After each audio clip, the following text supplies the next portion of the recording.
twilight's hush, where shadows danced upon the wall, a whispered secret stirred, a tale of ancient fall.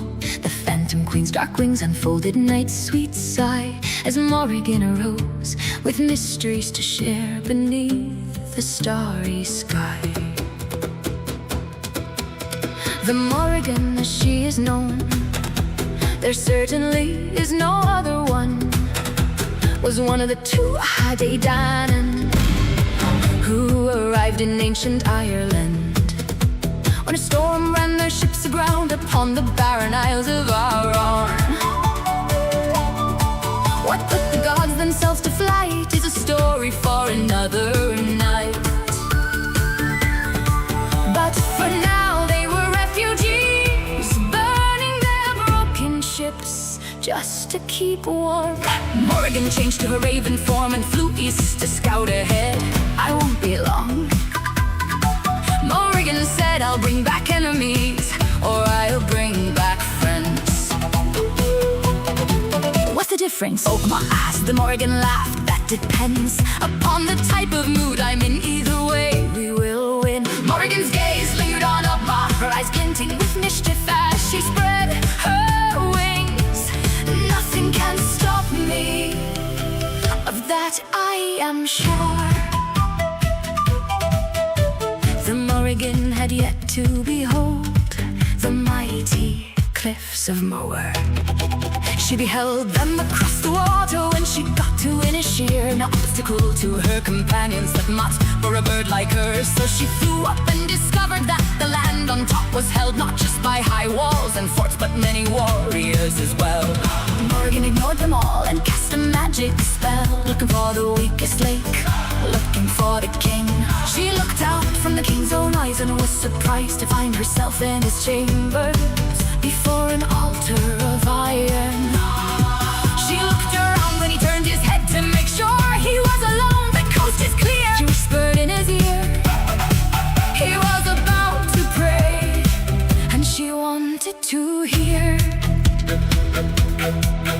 Mighty Crom, the king began. This is King Avarice and I need a hand. Possible invaders are threatening my land. They aren't here yet, but we see their fires, and they could arrive in just a few hours. I know that you laugh at me when I pray. Toss me a bone here. What do you say? Crom remained silent, as was his way.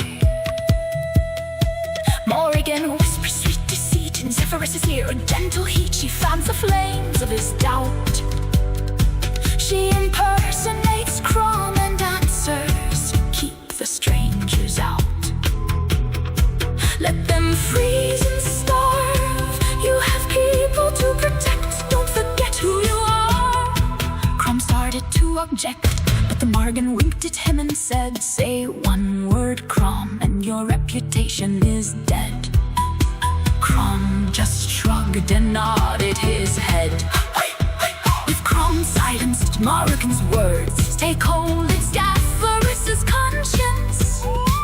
But his heart still wavers, his voice barely a whisper, he asks, but what of those who cry out for mercy? As Zephyrus's words hang in the air, the silence is heavy with the weight of unseen decisions. Crom's shrug seems almost apologetic, while Morrigan's gaze gleams with a knowing light, as if she's carefully threading a needle through the fabric of fate. Meanwhile, outside the king's chambers, the castle's inhabitants scurry about, oblivious to the god's subtle manipulation. Her whispered words dissolve like smoke against the cold iron, leaving only the echo of doubt. He addressed Crom one final time. I remember who I am and my duty to protect my lands, including the Aran Islands on which the strangers stand. They are my citizens, although I didn't ask for them. My duty is to help and succor first. Hope for the best, prepare for the worst. A heartless god, once a heartless king, but I can't help noticing that you seem to be afraid of everything. Ireland needs a new set of gods, that's what I think. But until that day comes, I am the king, and I am giving orders to bring the blighters in to see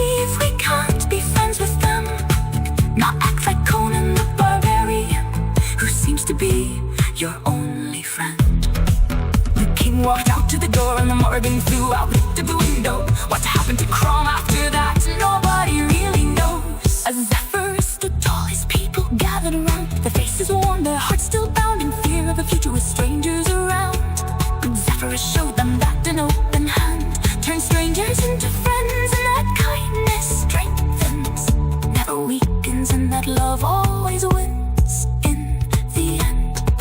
The Morrigan changed to her human form as she returned to her people, a conquering hero. She had defeated the monster men without a single blow, with the seed of doubt planted in soft ground, secretly, without a sound. Ogma asked her how it all went down. Morrigan had to think before she answered. My own weakest link is what helps me see. My deception itself cannot be unless I remain unseen. My strength was my vulnerability that opened the king's heart.